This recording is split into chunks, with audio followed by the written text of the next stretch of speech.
प्रेम की प्राप्ति के लिए सबसे पहले श्रद्धा की आवश्यकता होती है। श्रद्धा माने गुरु और शास्त्र के वाक्यों में विश्वास होना, इसका नाम श्रद्धा है। ये आवश्यकता होती है। तो जब श्रद्धा उत्पन्न होती है तब फिर गुरु की आवश्यकता होती है, और गुरु की प्राप्ति के बाद गुरु भजन की क्रिया प्रदान करता है, उपासना प्रदान करता है। तो फिर उस उपासना को ठीक ठीक करना पड़ता है, जैसा गुरु ने कहा है। उसमें श्यामा श्याम के नाम रूप गुण लीला धाम और जन, इनका चिंतन करना होता है। उसमें कुछ करते हैं कि निष्काम होके करना है, निरंतर करना है, मन युक्त करना है, अनन्य होके करना है। जब ठीक ठीक उपासना करता है तो उस भजन से होता क्या है, तो सबसे पहले उससे अनर्थों की निवृत्ति होती है। रूप गोस्वामी जी ने एक वो भक्ति रसामृत सिंधु में श्लोक बनाया है, उसमें प्रेम प्राप्ति का क्रम में वर्णन करते हैं। आदो श्रद्धा ततः साधु संगो अथ भजन क्रिया ततो अनर्थ निवृत्ति सयात ततो निष्ठा रुचिस ततः आसक्तिस ततो भावस ततः प्रेमाभ्युदञ्चित चिति साधका नामयम प्रेम्णः प्रादुर्भावे भवेत् क्रमः। पहले श्रद्धा, फिर साधु संग, फिर भजन क्रिया, और भजन क्रिया से फिर अनर्थ निवृत्ति। अनर्थ जो है वो 4 भागों में बांटे गए हैं। पहला है दुष्कृत जात अनर्थ, दूसरा है सुकृत जात अनर्थ, तीसरा है अपराध जात अनर्थ, और चौथा है भक्ति जात अनर्थ। अर्थ कहते हैं, अर्थ का मतलब होता है मतलब, अपना स्वार्थ। जैसे बोलते हैं ना, स्वार्थी है, स्वार्थ। तो जो शरीर को मैं मानता है और संसार में सुख मानता है ना, वो तो संसार संबंधी स्वार्थी है। और जो स्वयं को आत्मा मानता है और भगवान में सुख मानता है, उसको हम लोग परमार्थी कहते हैं। पर उसके आगे उपसर्ग लगा दिया कि विशेष। लेकिन अर्थ मतलब होता है कि अपना हित, उसको अर्थ बोलते हैं। और उस अर्थ में, अर्थ प्राप्ति में जो बाधक है उसको अनर्थ बोलते हैं। जैसे आपको कोई वस्तु प्राप्त करनी है, उस वस्तु की प्राप्ति में जो जो विघ्न आते हैं, उन विघ्नों को अनर्थ बोला जाता है। सरल भाषा में ये अर्थ है ना। तो श्री कृष्ण और उनकी प्रेममयी सेवा, अर्थात श्री कृष्ण भक्ति की कामना को छोड़कर जो कोई भी अन्य कामना है वो सब अनर्थ है। भोगों की कामना दुर्वासना है, जो समस्त अनर्थों का मूल है। यहाँ तक कि मुक्ति की कामना भी अनर्थ है, क्योंकि जीव स्वरूपतः श्री कृष्ण का दास है। जीव का जो स्वरूप है, जीवेर स्वरूप होए कृष्णेर नित्य दास, जीव का स्वरूप नित्य स्वरूप है। इसलिए श्री कृष्ण और उनकी प्रेम सेवा ही यथार्थ अर्थ है। इसके विपरीत जो कुछ भी है वो सब अनर्थ है। भक्ति या भागवत धर्म अत्यंत अद्भुत शक्तिशाली साधन है। अनर्थ मुक्त साधक इस साधन के तनिक संपर्क में अनायास ही अगर आ जाता है तो कृतार्थ हो जाता है। अगर जीव की अंदर अनर्थ ना हो तो वो बहुत शीघ्र भगवत प्राप्ति कर लेता है, अगर इन साधनों में आए।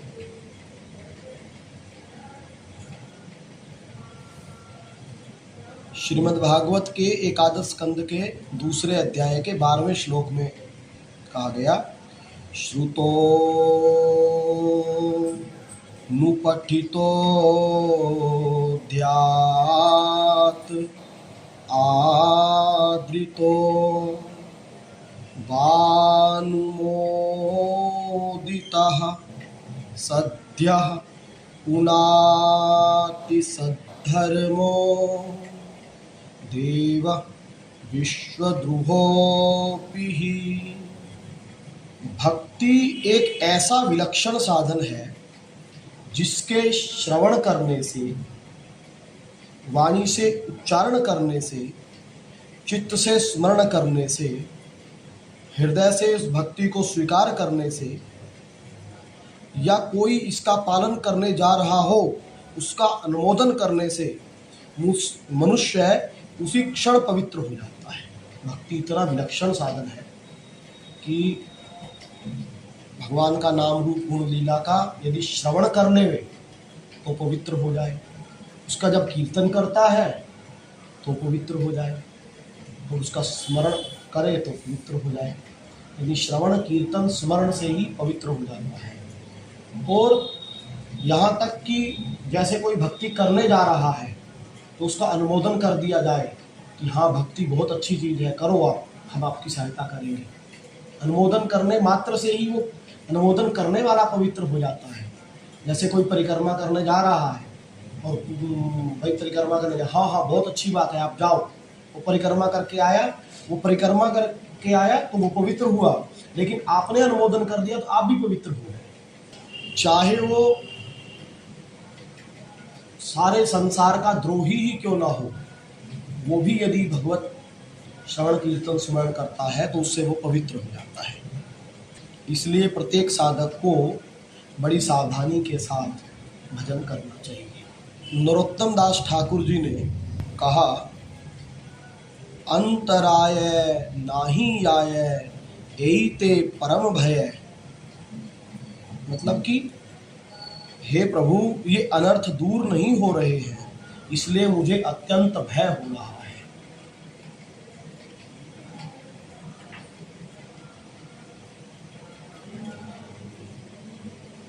अनादि काल से हम माया के अधीन हैं, अपने आप को शरीर मानते आए हैं। जिस जिस योनि में हम गए, जिस जिस शरीर में गए, उस शरीर को मैं माना और उसके भोगों को मेरा माना, और निरंतर ये विषय भोग करते रहे। 5 ही विषय भोग हैं, रूप रस गंध स्पर्श, बस इतने ही हैं।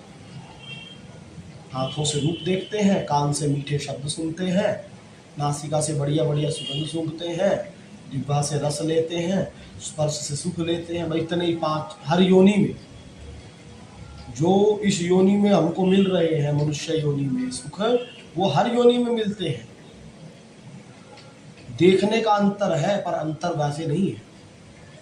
जैसे एक गाय को जो सुख हरी घास खाने से मिलता है, वही हमको खीर पूरी से मिलता है। अब देखने में तो हमको लगता है कि वो हरी घास खा रही है और हम खीर पूरी खा रहे हैं, लेकिन सुख दोनों का बराबर है। जो एक रानी को अपने सुंदर लड़के को चिपकाने में सुख मिलता है, वही एक गरीब को अपने काने करूप लड़के को चिपकाने में सुख मिलता है। वही एक कुतिया को अपने पिल्ले को चिपकाने में सुख मिलता है ना। एक सूकरी को अपने बच्चे को चिपकाने में सुख मिलता है। सुख में अंतर नहीं है, देखने में अंतर है कि अरे वो सुअर का बच्चा है, वो कुत्ते का बच्चा है, लेकिन जब वो उसकी माँ को उतना ही सुख मिल रहा है जितना तुमको मिल रहा है ना। तो अनादिकाल से हम माया के बद्ध हैं, और जिस जिस शरीर में गए उस शरीर को मैं मेरा मानते हुए हम उन विषयों में आसक्त हो गए। तो धीरे धीरे वो जो हमारी विषयों में सुख की जो भावना है वो दृढ़ और दृढ़ और दृढ़ होती गई, संस्कार बनते गए। तो इस प्रकार ये अनर्थ हमारे हृदय में संग्रह हो गए। अब पहला जो अनर्थ है उसके विषय में बात करते हैं, वो है दुष्कृत जात अनर्थ। दुष्कृत जात माने पाप कर्मों के द्वारा होने वाले।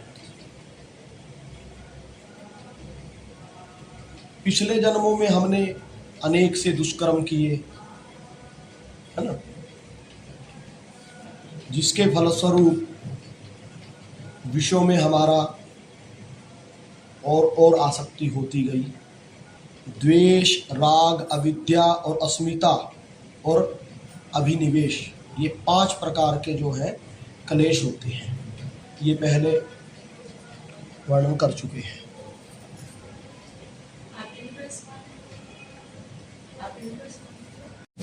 अभिनिवेश माने शरीर को मैं मानना, और शरीर को मैं मानने के कारण मृत्यु का भय होता है, मैं मर जाऊंगा, मैं मर जाऊंगा, है ना। ये अभिनिवेश, अपने आप को किसी उपाधि से युक्त मान लेना, अपने आप को आत्मा ना मान करके कुछ और मान लेना, इसका नाम अभिनिवेश, है ना। और राग और द्वेष, ये दो जो है, ये एक के ही दो रूप हैं। राग का ही दूसरा नाम, जैसे एक होता है अनुकूल भाव का राग, एक होता है प्रतिकूल भाव का राग। राग माने मन की आसक्ति, मन का जुड़ाव, है ना। किसी व्यक्ति वस्तु स्थान से हमको सुख मिलने की जो आशा है, उसके कारण हमको उससे राग हो जाता है। अनुकूल भाव से हम उसका चिंतन करते हैं, जैसे हम जैसे किसी को किसी वस्तु से प्यार है, मान लो खीर से प्यार है किसी को, अब वो सोचता है खीर कैसे मिलेगी, खीर मिलेगी तो ऐसा स्वाद आएगा, ऐसा आएगा, ऐसा आएगा। या किसी को कामी को किसी कामनी से जब प्यार होता है तो वो सोचता रहता है कि वो वहाँ मिलेगी, वो लड़की ऐसी होगी, ऐसा होगा, वो उसके चिंतन में उसको सुख मिलता है, सुख की बुद्धि से कर रहा है ना। और जैसे लोभी को धन से मिलता है, वो सोचता रहता है धन आएगा तो ऐसा हो जाएगा, वैसा धन, ऐसा वैसा धन, तो वो धन का अनुकूल भाव से चिंतन कर रहा है।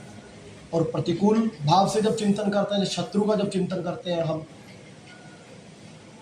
जो हमारे सुख में बाधा पहुंचाता है, तो उसमें भी मन लगा रहता है, वही सोचते रहते हैं वो वहाँ मिलेगा, उसको मैं मार दूंगा, उसको ऐसे करूंगा, उसको ऐसे करूंगा, तो चिंतन उसी का बन रहा है, तो उसको बोलते हैं प्रतिकूल भाव का राग, उसका नाम हो गया द्वेष। और जो अनुकूल भाव का राग है उसको बोल देते हैं राग, है ना। और अविद्या, अविद्या माने वही अज्ञान, भ्रम, है ना। और अस्मिता माने मृत्यु का भय। ये 5 प्रकार के क्लेश रहते हैं, ये पहले वर्णन डिटेल में किया है। तो ये सब किससे होते हैं? दुष्कृत से होते हैं। ऐसे दुष्कृतों से होने वाले अनर्थ दुष्कृतोत्थ अनर्थ कहलाते हैं।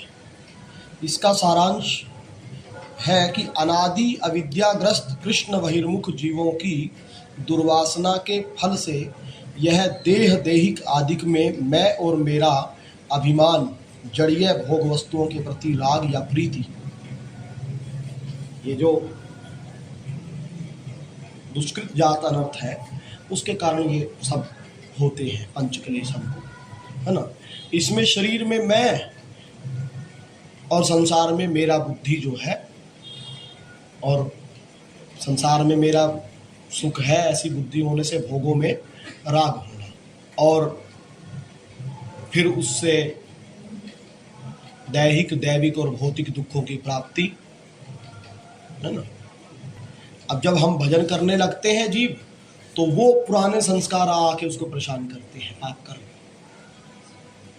क्योंकि वो किया है जितना उसने चिंतन, तो वो आके उसको परेशान करता है। हाँ, भजन करते समय उसको याद आता है सब, है ना।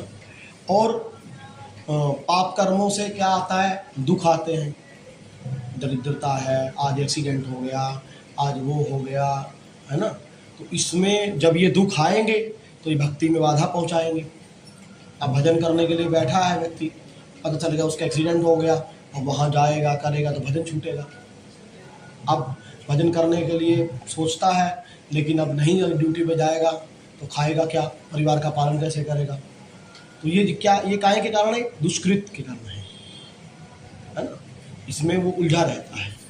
तो अब इसका इलाज ये है कि गुरु प्रदत्त जब उपासना वो करता है, ठीक ठीक, जो प्रारब्ध के अनुसार दुख आ रहे हैं उसको सहर्ष स्वीकार कर ले कि भाई हमारे ही किए गए कर्मों का फल है, कोई बात नहीं, है ना।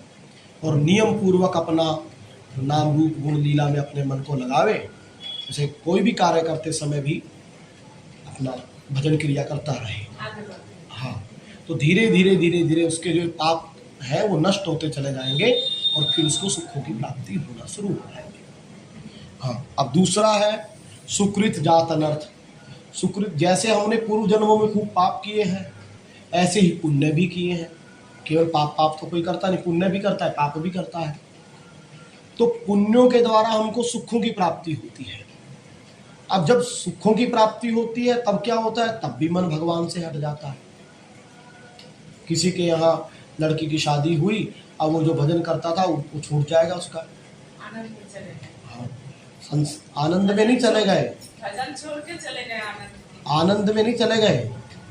वो अपने जब उसका सुखों का वो आया ना, सुख मिले संसारिक, तो संसारिक सुख में वो भगवान को भूल गया और फिर लग गया संसार में। जब तक गरीब रहता है तब तक तो भजन किया, धन आ गया, अब धन से क्या करेगा, अब क्लब में जा रहा है, वह होटलों में जा रहा है खाने के लिए, बहुत भीड़ भी घेर लेती है। धन आया तो भाई, अभी जब गरीब रहता तब तो रिश्तेदार नहीं आते पूछने के लिए, है ना, बुलाने पे भी। अब जब धन आ जाएगा तो फिर रिश्तेदार भी रिश्ते निकाल निकाल के आते हैं।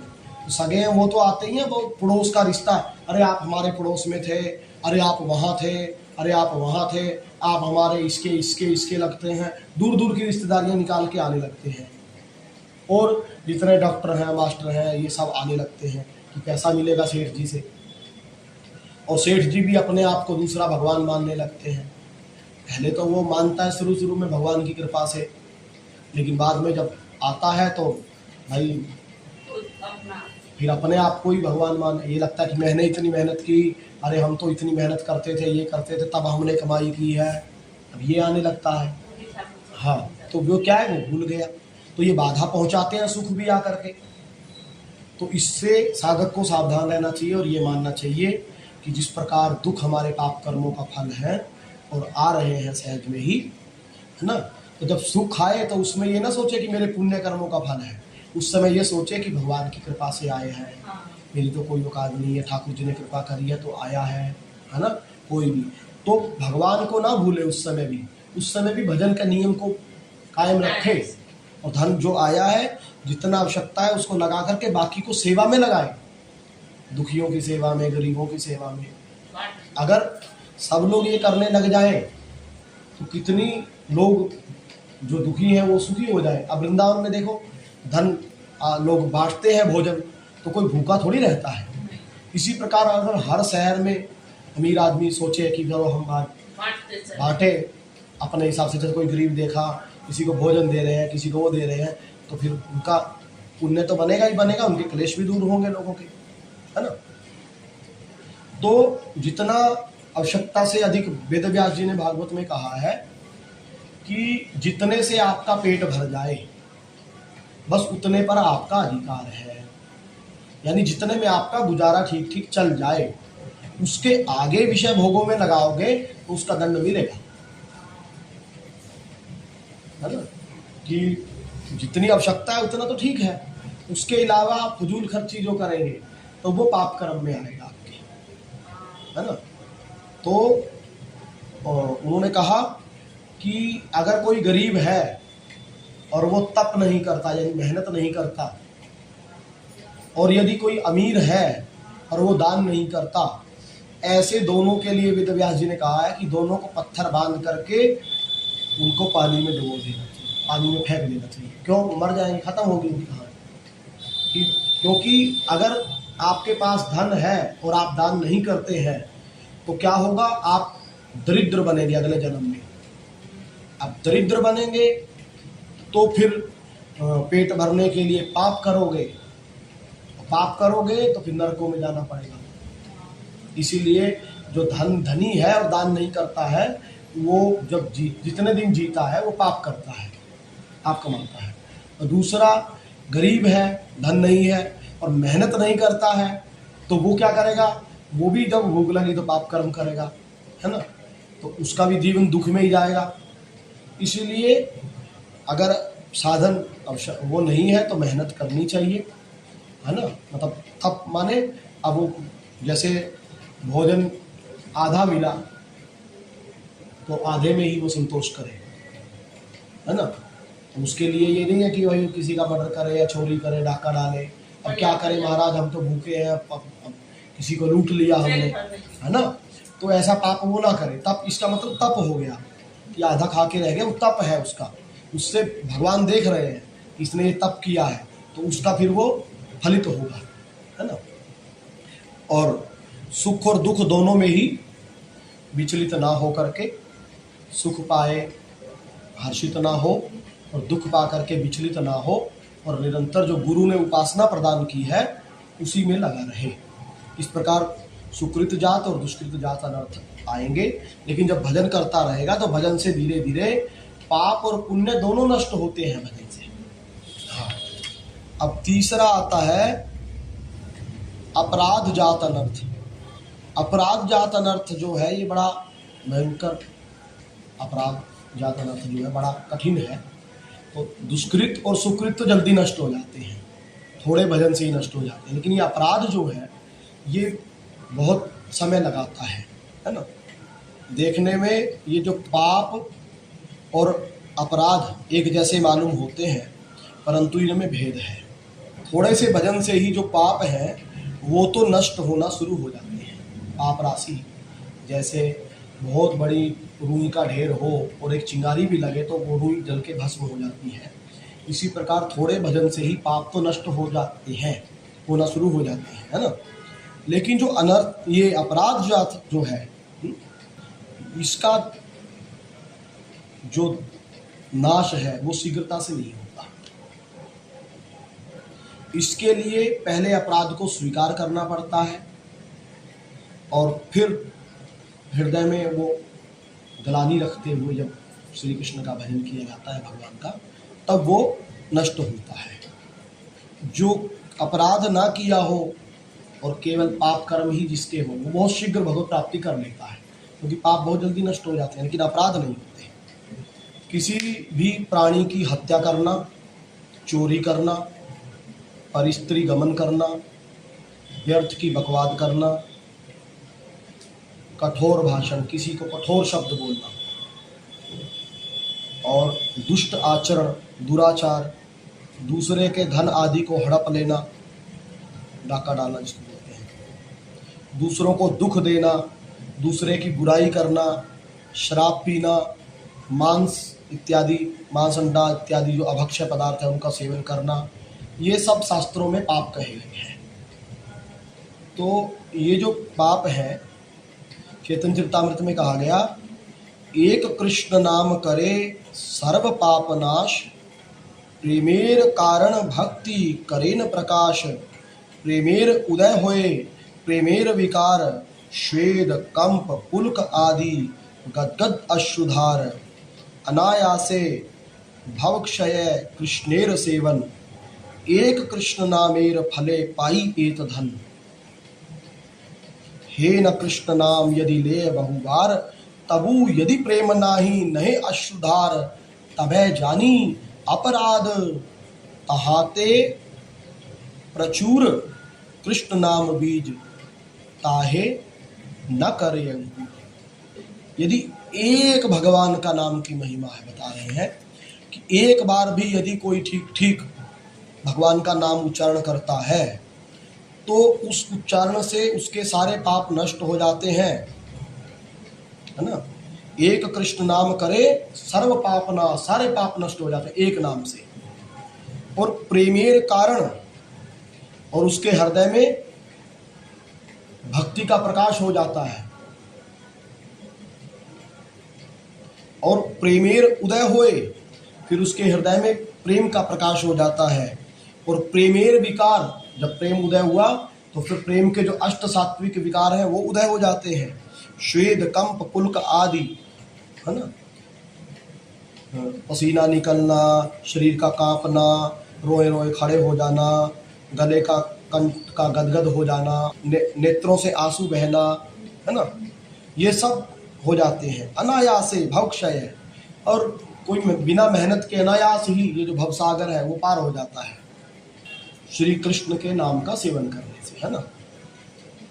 एक कृष्ण नाम का इतना फल है, फिर कह रहे हैं हे न कृष्ण नाम यदि ले बहुबार, लेकिन अनंत बार श्री कृष्ण का नाम लिया और तबु यदि प्रेम नाही, फिर भी हृदय में प्रेम उत्पन्न नहीं हो रहा है, नए अश्रुधार, और आंसू भी नहीं निकल रहे हैं, नाम भी ले रहे हैं, तो कैसा क्यों है? तो बोले तबे जानी अपराध तहाते प्रचुर, तुमने बहुत अपराध किए हैं, उन अपराधों के कारण ये नहीं हो रहा है।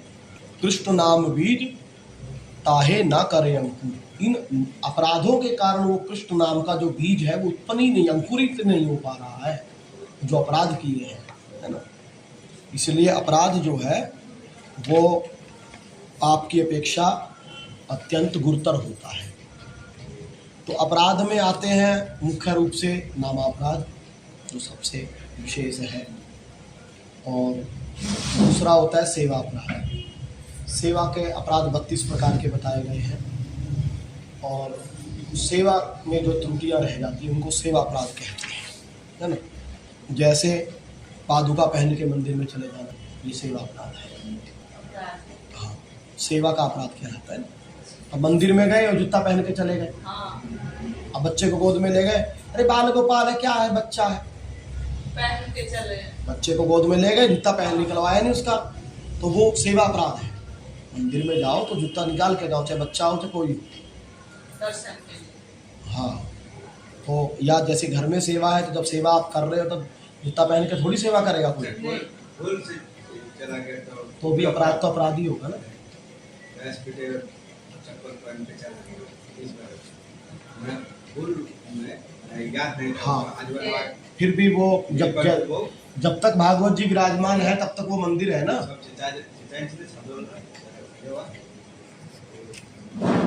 भी कहीं नहीं जाना चाहिए उसमें, है ना। दूसरा है सवारी में बैठ के मंदिर में जाना, है पालकी में जाना। पालकी में बैठ के पहले लोग जाते थे ना मंदिर में, बाहर तक जाए तो ठीक है, अंदर चले जाते थे कि हमको अंदर ही उतारो, है ना। तो वैसा नहीं, है ना। और तीसरा है उत्सवों का निरादर करना। ठाकुर जी का उत्सव हो रहा है ना, उसका निरादर करना। जन्माष्टमी आई के आई तो अरे नहीं कुछ नहीं, ऐसा नहीं। तो इस प्रकार के अपराध हैं। एक हाथ से प्रणाम करना, है ना, और प्रदक्षिणा करते समय पीठ दिखाना ठाकुर जी को, ये अनजान में लोग करते हैं। ऐसा ठाकुर जी खड़े हैं, परिक्रमा करेंगे, यहाँ आएंगे ना, यहाँ आके घूम जाएंगे चारों तरफ, घूम रहे हैं पीठ दिखा दी, ऐसे नहीं। जब आप परिक्रमा करने आ रहे हो तो ऐसे आओ, तो फिर ये ठाकुर जी की तरफ मुड़ो, प्रणाम करो, फिर जाओ, पीठ नहीं दिखाते हैं, है ना। तो ये सेवा अपराध है। और सेवा अपराध जो है ये तो भजन से नष्ट हो जाती है, लेकिन नामापराध बड़े कठिन है। नामापराध का और कोई उपाय नहीं है, केवल नाम ही उपाय है। तो नामापराध में 10 प्रकार के नामापराध बताए गए हैं, लेकिन मुख्य रूप से नामापराध को ये समझ लो कि मुख्य रूप से ये है कि भगवान का नाम, रूप, गुण, लीला, धाम और जन, इनके प्रति किसी भी प्रकार की दुर्भावना होना, इसका नाम नामापराध है। श्री कृष्ण का श्याम श्याम का नाम, रूप, गुण, लीला, धाम और जन, ये 6 चीजें हैं। इनमें किसी के प्रति भी दुर्भावना होना ये नामापराध है ना। फिर आता है भक्ति जात अनर्थ। ये क्या होता है? जब व्यक्ति भजन करता है तो भजन करता है तो धीरे धीरे जो कीर्तन भी करता है, सत्संग भी जाता है, मंदिर भी जाता है, तो आसपास के लोग देखते हैं, सबकी निगाह तो रहती है एक दूसरे पे, ये क्या करता है, मंदिर में भी जाता है, कीर्तन भी करता है, और भाई ठीक से रहता भी है, सबका आदर भी करता है, तो लोगों की उसके प्रति श्रद्धा होने लगती है।